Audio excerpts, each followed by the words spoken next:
No, tuolla näkyy nyt, mitä menee nauhalle. Eli nyt voit pistää tuolta PowerPointin päälle. Okei. Meni netti. Voi peijoni sentä. No niin, eli katsotaan kohta sitä. Eli pistä vaan from beginning.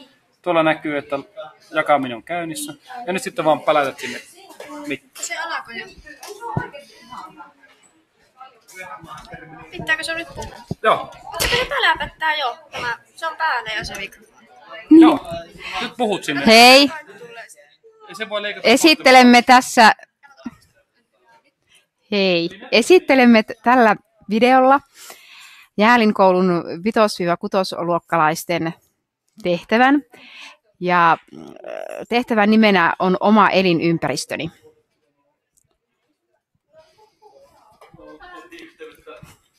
Jos Oulun yliopiston netti menee nurin, niin se on maailman yksi ensimmäinen ihminen, joka on suoraan Oulun korikeulukseen.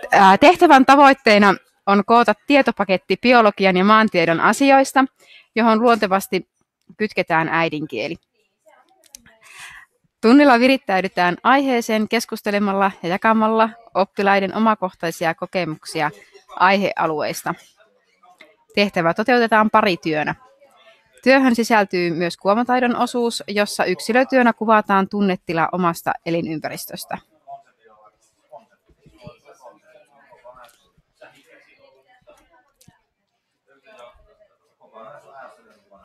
Eli tämän tunnetilan voi valita, että tekeekö sen vaikka maalaamalla, tai sitten voi myös laulaa, tanssia, soittaa, että toteutustapa on vapaa.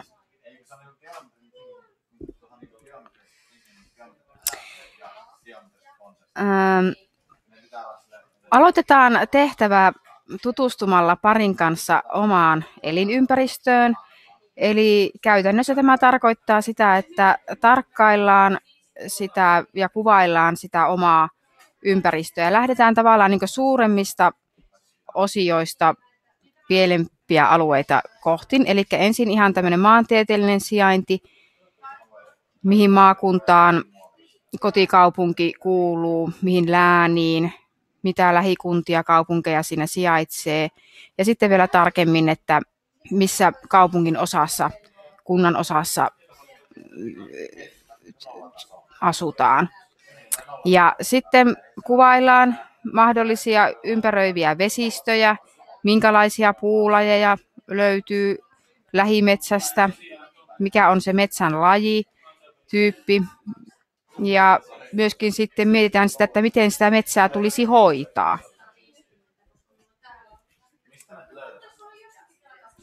Biologian aiheena on tutkia sitten ympäristön kasvillisuutta. Mitä kasveja löytyy omasta elinympäristöstä, ihan sitä juuritasoa aluskasvillisuutta myöten. Ja myöskin kiinnitetään huomioita eläimiin, mitä pieniä petoeläimiä ympäristöstä löytyy. Linnut ja ihan muurahaisen pesät, onko oraavia, kenties rusakoita, onko tällä alueella käärmeitä havaittu ja muita, mitä tulee nähdyksi. Ja sitten oli tämä tunnetila, tämä kuvaamataidon osio, niin tämä tehdään sitten, jokainen toteuttaa sen oman tunteensa, eli minkälaisia tunteita se oma elinympäristö herättää itsessään. Ja myöskin sitäkin voi tietystikin, jos haluaa, että tämä tehtävä, mitä tunteita tämä niin kuin herätti itsessään. Ja tosiaan tämä voi tehdä joko maalaamalla, piirtämällä, tanssimalla, laulamalla tai soittamalla. Ja tämän tuokion voi kuvata videolle tai vaihtoehtoisesti halutessaan voi esittää luokan edessä.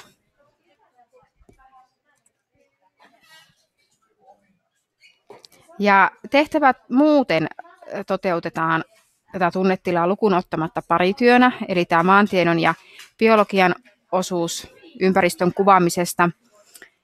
Ja se toteutetaan joko kännykällä tai jollain muulla kameralla kuvaten.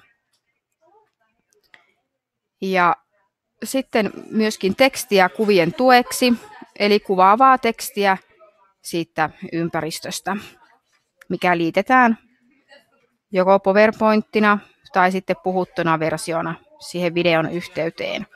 Ja ohjelmina voi käyttää siis PowerPointia, Scratchia, videointia ja StoryRope-ohjelmaa, joita sitten harjoittelemme tietystikin yhdessä koulussa ensin näiden käyttöä.